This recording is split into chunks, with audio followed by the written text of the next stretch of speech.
Mark Keefe, the editor-in-chief of American Rifleman, is with us on the program right now to kickstart our heart and hopefully give us some good news about 22 ammo. Mark, how are you this afternoon? I'm great, Cam. How are you? I'm not sure I have good news, but I have a little bit more of an explanation. A couple of comments. Go ahead, Cam. Sorry.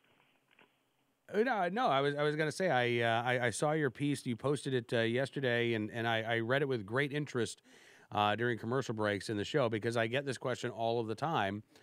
Where's the 22? And so you've gone digging. You've talked with a lot of folks, and as you say, not necessarily good news, but what have you found out, Mark?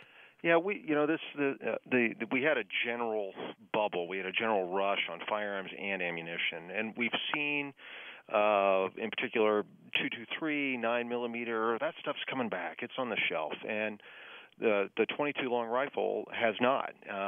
There are a lot of things at work here, and I've talked to the major ammunition companies. I've been in two of the plants that make this stuff, and 22 Rimfire is not easy to make.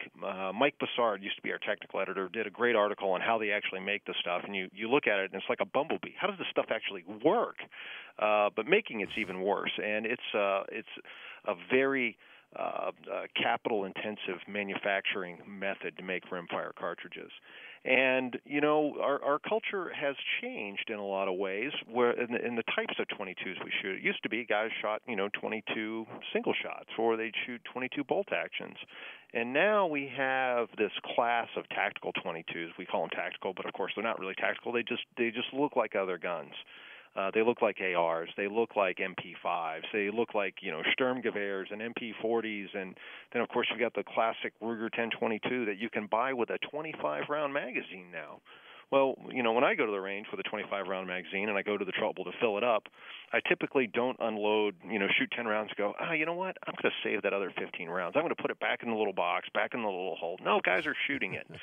So we've had a sort of a shooting culture change where guys are buying guns, and women too, of course, and they're just shooting more 22. And you get increased demand. And then you go to the store, and you can't buy 22 like you used to. And, you can't buy it. It's not there when you go. So next time you go, and normally when you buy, 200 rounds, 500 rounds, you haven't been able to see any on the shelf for a while, so you buy all of it that's there. Then the next guy comes in. You bought all the 22, so he panics. He goes to the next store. He buys all of it. And then you've also got and I call it hoarding, but really I think it's just guys buying ammo when they find it. Then you have the issue of speculation. You have people that go and they wait for the trucks to hit the big box stores. They go to a gun shop, buy it at retail, and then immediately mark it up for resale. It's speculative. They're hoping to make more money off money they've invested. And typically, companies, if there's increased demand, you increase production. You make sure the supply is there to meet it. With rimfire, it's not that easy because there are only so many plants in the United States. There are so many plants around the world that make rimfire ammunition. It is tricky stuff to make. And frankly, the ammunition companies, they don't make a lot of money on the promotional loads, just the regular stuff that folks buy to plink with. The only difference really between, there are some other differences, but the big difference between match ammunition and standard ammunition with similar bullets is the speed they run the machines at. And they're running these machines flat out. I mean, they are running 24/7, 3 shifts. They're making as much as they can without having to open up a new factory.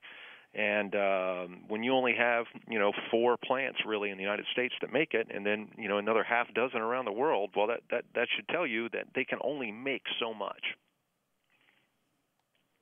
Well, absolutely, and you point out, I mean, and I thought this was really fascinating. You say if the million or so owners of the million or so 22s sold just over the past couple of years, each bought just one 325-round can of Federal Champion, and you're looking at a minimum increase in demand of 325 million rounds. Now, that's just recent gun owners buying one additional a box of ammo.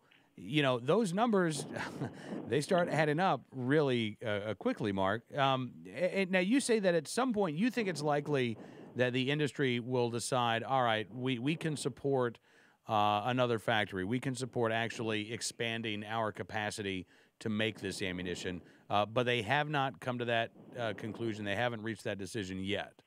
Absolutely, yeah. I was talking to a friend of mine who worked at an ammunition company, and they actually looked at doing rimfire, and they just said, yeah, I just don't know if it's worth it. And the other thing too is it is difficult to make this stuff. You have to have people who really know what they're doing, in particular getting that priming compound in around the rim. And again, we're kind of in an atypical market condition right now, where the demand is extremely high, and how much of it is inflated. When you can't buy something you want, I made the toilet paper analogy, but if you can't buy something you want it even more.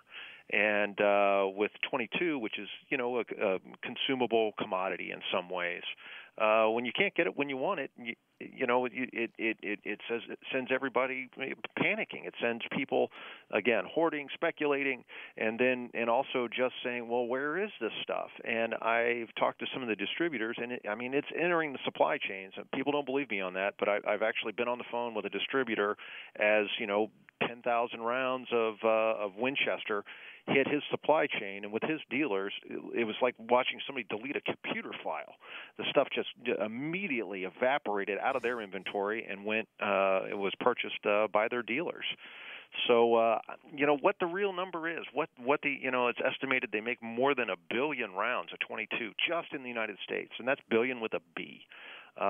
Is our new number 1.5 billion? Is it 2 billion? Is it 3 billion rounds? I don't think any conservative company, and ammunition companies tend to be very, very conservative, can say what the real demand is yet. I would say it's just judging from the numbers on production of firearms and importation of firearms, that number is much higher. But how much higher is it? And is it worth it to invest in a large plant or new manufacturing lines to make your money back a penny at a time on rimfire, if you're even making a penny on it? Because on some of these loads that are made, I'm not sure, and I don't have any insider information, but I'm not sure they even make a full penny off each round. Right, exactly. And so you're right. I mean, when you're dealing with that sort of bulk, you do have to be. These are long term. These are not short term decisions that these companies are making. It's not like, well, can we lease a factory for 6 months or so, and that way, if we don't need the demand, we can just get out. These are long term capital outlays that these companies are forced to make. And all right, one more question for you before we run out of time here. Sure, go ahead. Eventually, you see supply getting better. Do you see the price ever dropping back to what it was a few years ago, Mark, or is the price sort of the new normal? Well, most of the pricing that you see, the $75 a brick, the $100 a brick, that's from people marking it up. And but right now, for most of the major retailers, the big box stores, as they like to call them, the price is the price. And if you find it, you can buy it for 6 cents a round. 10 cents a round, whatever the standard price is, you can buy it for that. You just have to be able to find it. And the question is will the manufacturers start charging more? A lot of those deals, especially again with the larger stores, those are locked in sometimes a couple years in advance of what the big retailers are going to pay. So that's an interesting question that I don't necessarily have the answer to yet. All right. Well, listen, Mark, I appreciate. Sorry, Cam. Yeah, no, go ahead. No, I think the market. Nobody wants to pay more for ammunition, but if they were able to get it through a more reliable supply chain, maybe guys would pay a couple of cents more. But that's not the structure that's in place right now. No, not at all. All right, like I said, I got my last box of ammo at a Friends of NRA dinner. I bid on it in an auction. So. Well, I'll tell you, it depends on where you go. There are some places that spend a lot of time trying to get ammunition.